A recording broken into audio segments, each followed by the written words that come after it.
Bagi yang belum tahu, pada bulan September 1986, ada sebuah bongkahan es yang sangat besar terlepas dari tepi Filchner Ice Shelf di Antartika Barat. Bongkahan es itu saat itu hanya diberi nama sederhana, yaitu A23A. Namun meskipun namanya sederhana, para ilmuwan dengan cepat menyadari bahwa ini bukan gunung es biasa. Faktanya, ini adalah gunung es terbesar di dunia. Luasnya sekitar 4.170 km persegi. Kamu seperti sedang melihat sebuah pulau es raksasa yang mengapung, yang ukurannya lebih dari 5 kali lebih besar dari kota New York. Sekarang, seiring berlalunya waktu, bongkahan es ini hanya berhenti di satu bagian laut. Sekarang, ini seperti pulau es permanen yang tertanam di perairan beku Antartika. Tapi yang mengejutkan, setelah lebih dari 3 dekade, terjadi sesuatu yang aneh.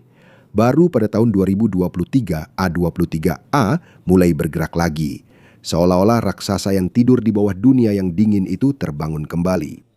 Sekarang perlahan-lahan ini hanyut ke Laut Weddell di samping Antartika dan bergerak lebih dari 150 km setiap bulan. Dan bagi banyak ilmuwan ini adalah peringatan serius. Karena ketika sebuah gunung es raksasa mulai bergerak lagi setelah bertahun-tahun diam, mungkin ada perubahan besar yang sedang terjadi di Antartika. Dan menurut sebagian besar ahli, ini bukan pertanda baik.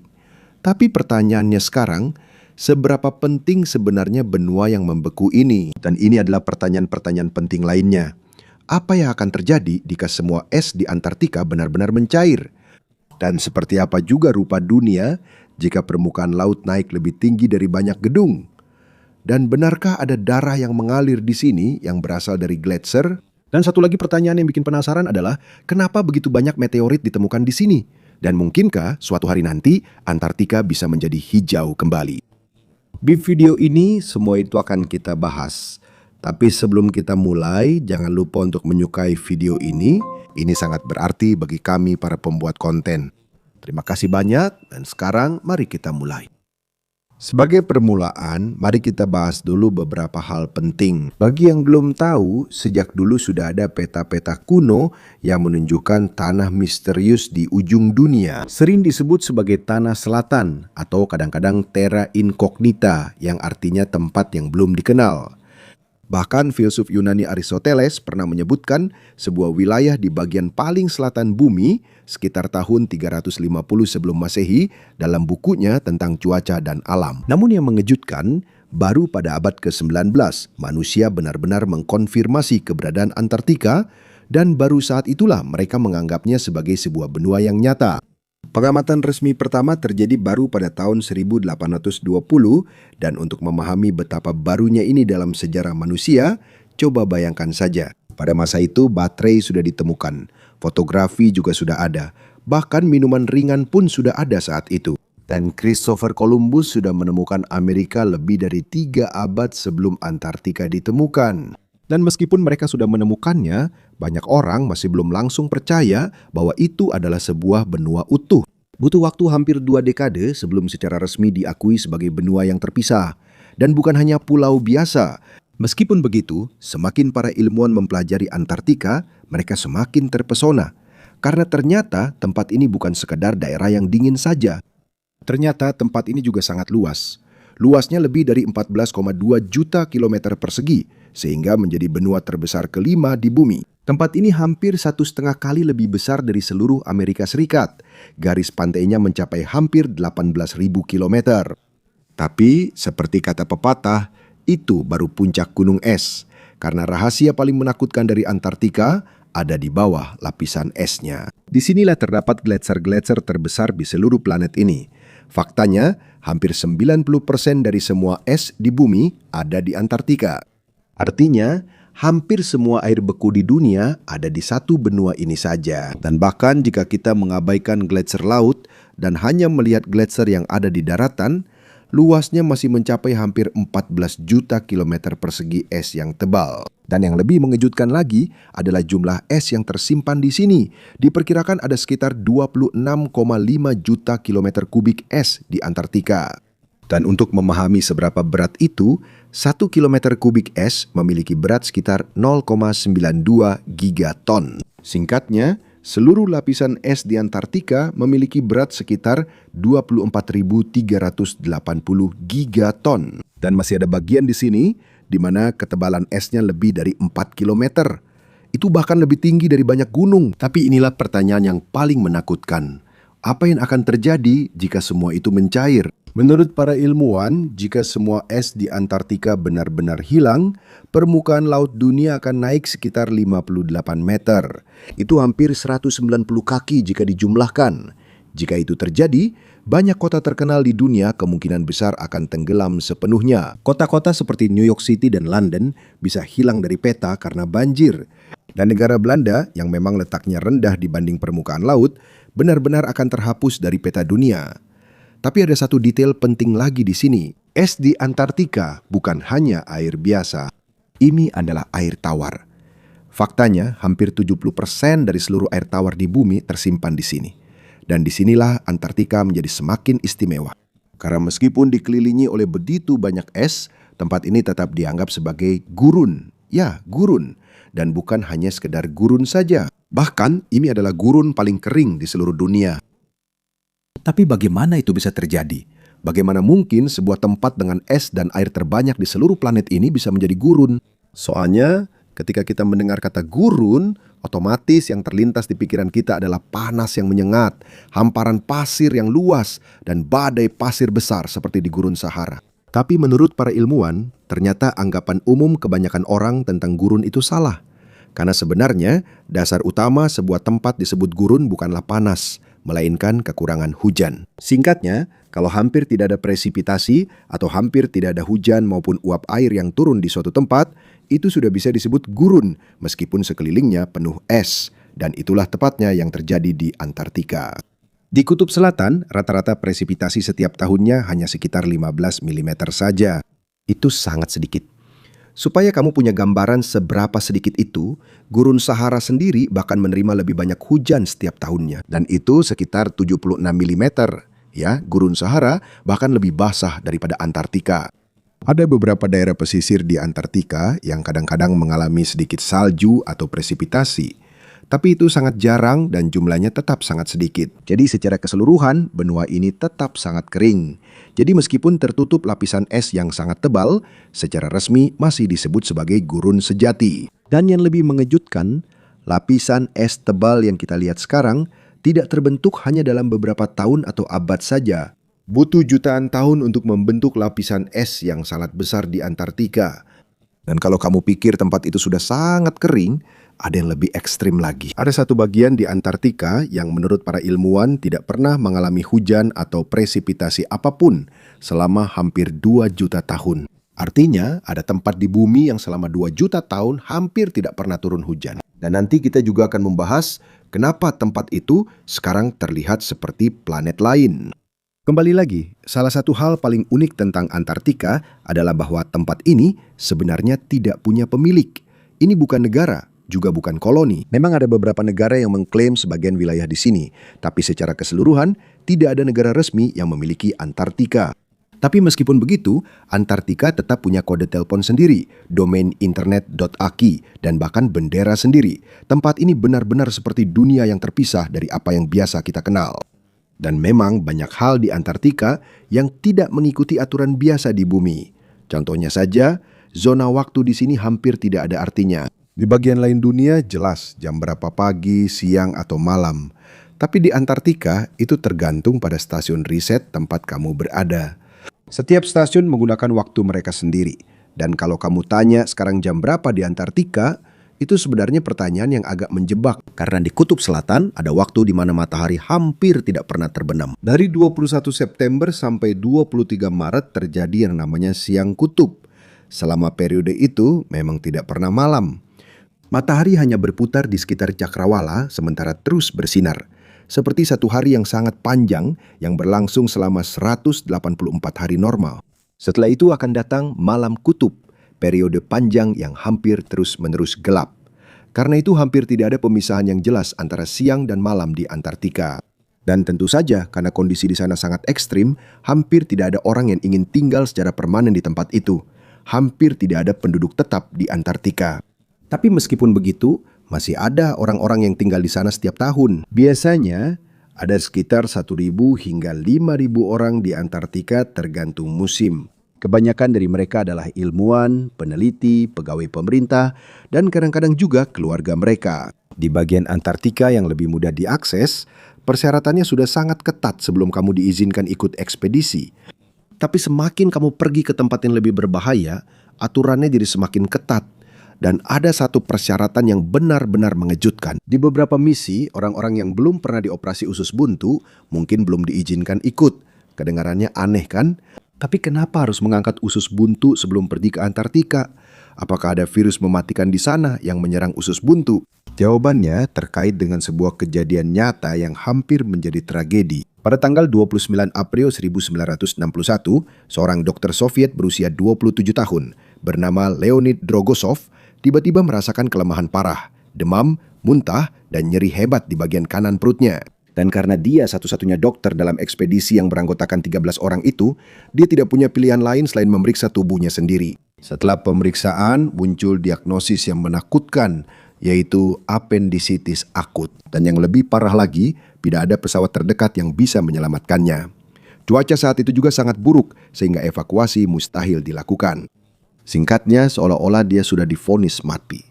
Tapi alih-alih menyerah, dia melakukan sesuatu yang hampir tidak bisa dipercaya. Dia memutuskan untuk mengoperasi usus buntunya sendiri. Ya, dia sendiri yang melakukan operasi usus buntu pada tubuhnya sendiri. Karena menurutnya, itu satu-satunya cara yang tersisa agar dia bisa bertahan hidup. Dan meskipun operasi itu sangat sulit, sangat berbahaya, dan hampir tidak bisa dipercaya, operasi itu berhasil. Dan karena keberanian luar biasa yang dia tunjukkan, Leonid Drogosov menjadi terkenal di seluruh dunia. Sekarang, terlepas dari itu, jika dipikir-pikir, fakta bahwa siang atau malam bisa berlangsung setengah tahun saja, mungkin sudah cukup membuatmu merasa seolah-olah Antartika bukan lagi bumi. Rasanya seperti sebuah eksoplanet yang jauh, yang mengorbit di bagian lain angkasa.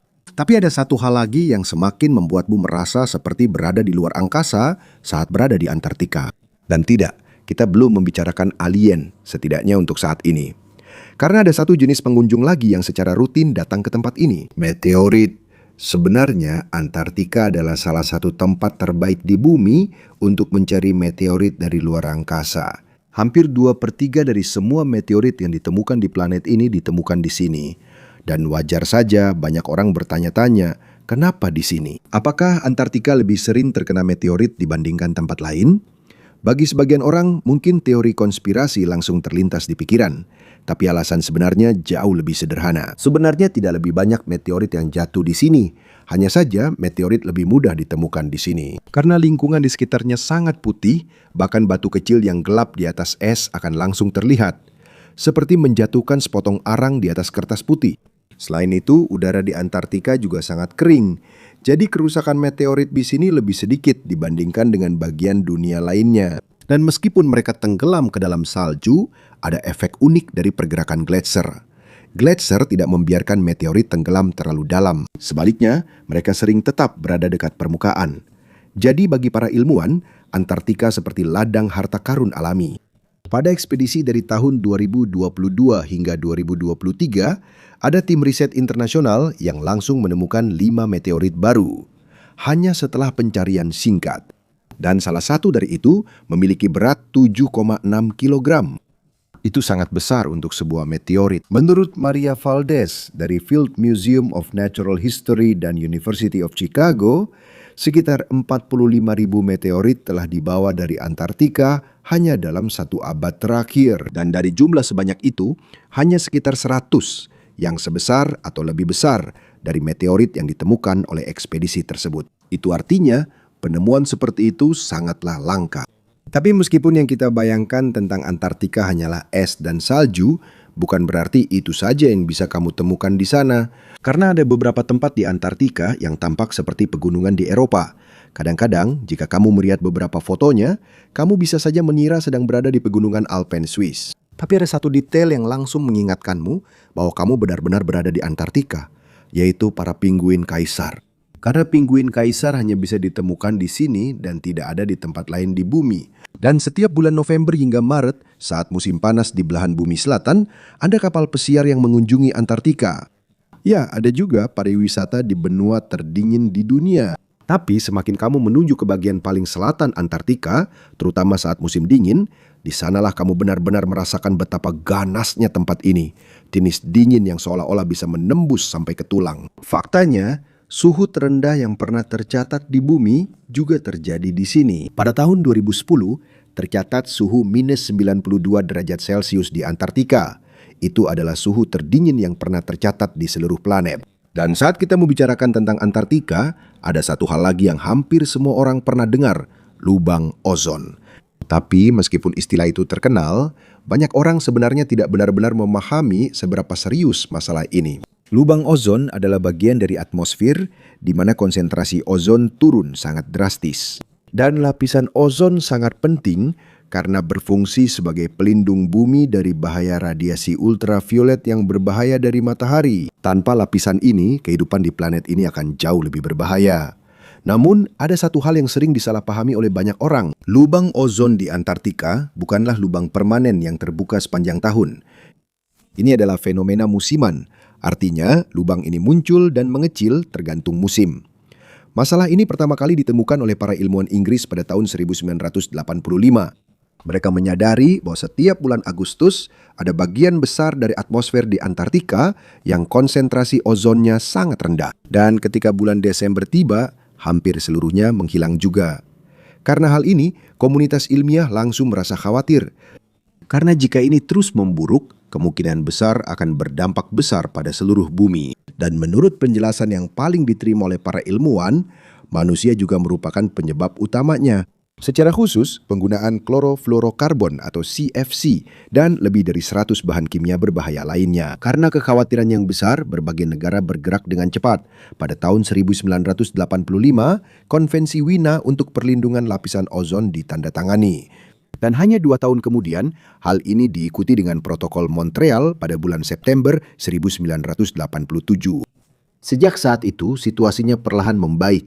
Setiap tahun, para peneliti melihat bahwa lubang ozon semakin mengecil. Bahkan ada beberapa orang yang optimis yang percaya bahwa mungkin lubang ozon ini benar-benar akan hilang pada tahun 2060. Dan menurut beberapa laporan dari Perserikatan Bangsa-Bangsa, hal itu memang mungkin terjadi. Namun dalam beberapa tahun terakhir, terutama pada tahun 2023, muncul lagi kekhawatiran baru. Berdasarkan data satelit dari European Center for Medium Range Weather Forecasts, para ilmuwan memperhatikan bahwa lubang ozon terbentuk lebih awal pada tahun itu. Biasanya, lubang ozon muncul lebih lambat. Namun pada tahun 2023, lubang itu sudah mulai terbentuk pada bulan Agustus. Dan bagi para ahli, itu tidaklah normal. Menurut Martin Ducker dari University of New South Wales, terbentuknya lubang ozon yang sangat awal ini benar-benar tidak terduga. Dan jika lubang ozon itu semakin membesar, kemungkinan besar Samudra Selatan akan menjadi lebih panas lagi. Itu menjadi masalah karena saat ini Antartika sudah mengalami tingkat es laut terendah dalam sejarah. Selain itu, peningkatan radiasi ultraviolet juga dapat mengubah pola angin di sekitar Antartika. Dan ketika itu terjadi, hilangnya es akan semakin cepat. Pada titik ini, mau tak mau kamu jadi berpikir, tahun 2023 mungkin sudah cukup. Sepertinya masalah planet ini datang bertubi-tubi. Tapi menurut para ilmuwan, informasi yang ada masih kurang untuk membuat kesimpulan akhir. Dan selama Antartika tetap menjadi salah satu tempat paling berbahaya dan paling misterius di bumi, kita akan semakin banyak menemukan rahasia-rahasia aneh yang tersembunyi dan tercatat di sana. Di kebanyakan tempat di dunia, sungai itu biasa saja. Tapi di Antartika, sungai adalah sebuah keajaiban yang luar biasa. Ini adalah Sungai Onyx, sungai terpanjang di Antartika. Meskipun panjangnya hanya sekitar 32 km, tapi yang paling unik di sini, sungai ini hanya mengalir selama hampir 2 bulan setiap tahun. Hampir sepanjang tahun, dasar sungainya hanya membeku. Tapi saat musim panas Antartika yang singkat tiba, sungai ini tiba-tiba hidup dan mulai mengalir di tengah benua terdingin di dunia. Ini terjadi karena sistem air yang unik di bawah Antartika. Di bawah gletser yang tebal, terdapat danau subglasial tersembunyi dan aliran air bawah tanah. Ketika sebagian es mencair setiap musim panas, airnya terkumpul hingga akhirnya mengalir keluar dan membentuk sungai-sungai seperti Sungai Onyx. Dan meskipun tidak ada ikan di sini, sungai ini menjadi sumber kehidupan bagi mikroorganisme dan alga yang mampu bertahan hidup di iklim ekstrim Antartika. Namun, yang lebih mengejutkan adalah tempat di mana sungai ini mengalir. Karena sungai ini berada di tempat paling kering di bumi. Inilah McMurdo Dry Valleys, sebuah tempat yang hampir tidak pernah mengalami presipitasi selama 2 juta tahun. Bahkan beberapa bagian gurun Atacama terlihat seperti oasis jika dibandingkan dengan tempat ini. Tempat ini hampir tidak memiliki kehidupan. Dalam beberapa sampel tanah, para peneliti benar-benar tidak menemukan tanda-tanda kehidupan. Karena itu, tempat ini sering dibandingkan dengan Mars. Karena sangat mirip dengan kondisi di Mars, NASA bahkan menggunakan tempat ini sebagai lokasi uji coba untuk wahana pendarat Viking. Tapi ada satu misteri lagi di sini. Di lembah-lembah tersebar bangkai anjing laut yang mirip mumi, yang mungkin sudah ratusan atau ribuan tahun berada di sana. Sampai sekarang para ilmuwan masih belum yakin kenapa anjing laut bisa sampai ke tempat yang sangat jauh itu. Salah satu alasan kenapa tempat ini sangat kering adalah karena yang disebut angin katabatik. Angin yang sangat dingin dan kering ini kadang-kadang mencapai kecepatan hingga 320 km per jam. Karena angin-angin ini, daerah tersebut tetap hampir tidak memiliki es selama sekitar 8 juta tahun. Tapi disinilah Antartika menjadi semakin unik, karena tepat di samping tempat paling kering di bumi, ada sebuah air terjun berwarna darah. Inilah Blood Falls. Air terjun ini ditemukan pada tahun 1911 oleh Griffith Taylor. Awalnya, mereka mengira warna merahnya disebabkan oleh alga. Tapi menurut para ilmuwan, ternyata warna itu berasal dari air dengan kandungan besi yang tinggi yang berasal dari bawah gletser. Ketika air keluar dan bercampur dengan oksigen, terbentuklah oksida besi yang memberikan tampilan seperti warna darah. Yang lebih menakjubkan lagi, ada mikroba yang bisa hidup di dalam air itu meskipun tanpa sinar matahari dan hampir tanpa oksigen. Karena hal ini, Blood Falls menjadi sangat penting dalam penelitian astrobiologi. Para ilmuwan percaya bahwa ini bisa membantu menjawab apakah mungkin ada kehidupan di Mars, Europa, dan Titan. Dan bukan hanya gurun dan gletser yang ada di Antartika, ada juga gunung-gunung raksasa di sini. Yang tertinggi adalah Vinson Massif dengan ketinggian 4.892 meter. Tapi yang lebih mengejutkan, ada juga gunung berapi aktif di Antartika. Ini adalah Gunung Erebus, sebuah gunung berapi yang sudah aktif lebih dari 1,3 juta tahun. Dan di dalam kawahnya sendiri, ada danau lava yang terus-menerus mendidih sejak awal tahun 1970-an ya. Ada danau lava secara harfiah di tengah tempat terdingin di bumi. Namun demikian, selain menjadi gunung berapi yang unik, Gunung Erebus juga memiliki sejarah kelam. Pada November 28, 1979, sebuah pesawat penumpang Air New Zealand DC-10 jatuh langsung di sisi gunung berapi tersebut. Semua 257 orang yang berada di dalamnya, termasuk kru dan penumpang, tewas. Ini adalah salah satu tragedi paling mengerikan dalam sejarah Antartika. Dan ini hanya menunjukkan bahwa seindah apapun tempat ini, tetap saja sangat berbahaya. Namun meskipun berbahaya, banyak penjelajah dan ilmuwan tetap mempertaruhkan nyawa mereka untuk mempelajari Antartika. Dan hingga sekarang, jejak kepahlawanan mereka masih ada. Salah satu yang paling terkenal adalah pondok-pondok bersejarah yang ditinggalkan oleh para penjelajah Antartika pertama. Di Pulau Ross ada beberapa pondok tua yang dulu digunakan oleh Robert Falcon Scott dan Ernest Shackleton. Pada masa yang disebut zaman heroik penjelajahan Antartika, pondok milik Ernest Shackleton yang dibangun pada tahun 1907 seperti kapsul waktu yang membeku. Di dalamnya masih terlihat obat-obatan lama, kantong tidur, makanan kaleng, dan bahkan roti yang ditinggalkan oleh para penjelajah lebih dari 1 abad yang lalu. Karena suhu yang sangat dingin dan iklim kering di Antartika, barang-barang tersebut hampir tidak rusak. Begitu juga dengan pondok milik Robert Falcon Scott yang dibangun pada tahun 1911. Mereka bahkan meninggalkan cukup persediaan di sana. Persediaan itu bisa membuat lebih dari 1 lusin orang bertahan hidup selama lebih dari 1 tahun. Dan yang mengejutkan, ada beberapa makanan di sana yang masih bisa dimakan sampai sekarang. Tapi yang lebih mengejutkan lagi, ada sebuah kota kecil sungguhan di Antartika. Ini adalah Villa Las Estrellas, sebuah pemukiman Chili yang memiliki sekolah, supermarket kecil, perpustakaan, rumah sakit, internet, dan bahkan kantor pos. Ini adalah salah satu dari 2 pemukiman permanen yang berpenduduk di Antartika. Meskipun kecil, ada sekitar 80 hingga 100 orang di sana. Penduduk di sini tergantung musim. Tapi karena fasilitas medis terbatas, bahkan katanya para penghuni diwajibkan menjalani operasi usus buntu sebelum tinggal di sana untuk menghindari kasus darurat.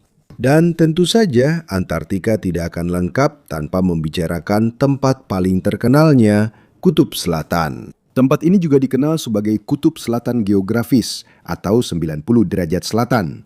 Ini adalah titik paling selatan di bumi di mana sumbu rotasi planet bertemu. Tempat ini terletak di sebuah landscape putih yang sangat luas, sunyi, dan hampir tak berujung, yang berada di sekitar 2.835 meter di atas permukaan laut. Dan jika kamu sampai di sini, kamu akan menyadari betapa sederhananya lingkungan sekitarnya.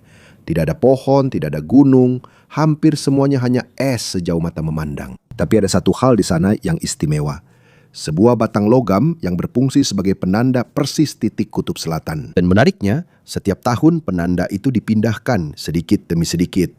Karena bahkan es di Antartika sendiri perlahan bergerak setiap tahunnya. Namun jika kamu mengira kutub selatan itu sangat sepi dan terisolasi, anggapan itu akan sedikit berkurang ketika kamu melihat stasiun kutub selatan Amundsen Scott. Ini adalah stasiun penelitian yang terletak sangat dekat dengan kutub selatan geografis. Dan bagi yang ingin berfoto, ada tempat khusus di sini yang disebut Kutub Selatan Seremonial. Tapi meskipun sekarang sudah ada orang dan stasiun modern di Antartika, tempat ini tetap menjadi salah satu lingkungan paling ekstrim di bumi. Dan mengejutkan untuk dipikirkan bahwa dulu benua ini sangat berbeda. Jutaan tahun yang lalu, Antartika tidak sepenuhnya tertutup es. Dulu ada hutan di sini, ada tumbuhan, dan ada dinosaurus yang berkeliaran di tempat yang sekarang tertutup gletser tebal. Antara 145 juta hingga 66 juta tahun yang lalu, katanya masih ada pohon palem di pesisir Antartika.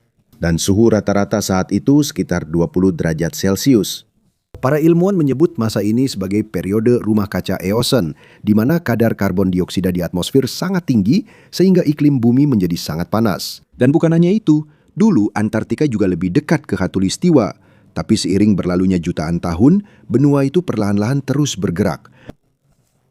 Dulu ada hutan di sana, hutan yang sudah ada selama ribuan tahun. Sekarang yang tersisa hanyalah fosil tumbuhan dan hewan purba sebagai bukti kehijauan Antartika di masa lalu. Tapi ada yang lebih menakjubkan lagi di bawah es ini. Karena di bawah lapisan gletser tebal Antartika ada danau-danau tersembunyi dan beberapa di antaranya mungkin sudah ada sebelum benua ini tertutup es. Salah satu yang paling terkenal adalah Danau Vostok. Danau ini ditemukan pada akhir 1990-an di dekat stasiun penelitian Rusia, yaitu Vostok. Namun, para ilmuwan belum pernah melihatnya secara langsung karena danau ini tersembunyi di bawah hampir 4 km es. Hanya melalui teknologi radar mereka, diketahui bahwa ada danau yang sangat besar di bawah gletser.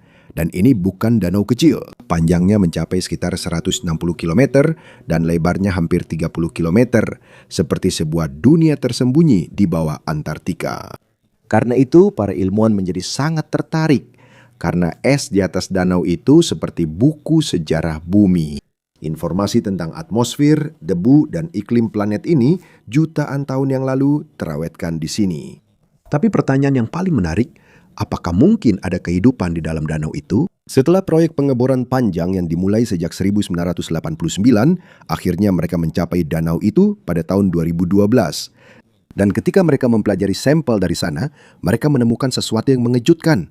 Lebih dari 4.000 spesies bakteri ditemukan dalam kondisi ekstrim tersebut. Ang natagpuan sa matinding Dan ternyata bukan hanya dingin yang menjadi masalah di sana. Karena berat es yang sangat tebal di atasnya, tekanan di dalam danau bisa mencapai sekitar 300 atmosfer. Singkatnya, ada organisme yang mampu bertahan hidup di tempat yang hampir mustahil untuk kehidupan normal. Dan sekali lagi, para ilmuwan pun memikirkan sebuah pertanyaan besar. Apakah ada kehidupan di bawah es Antartika?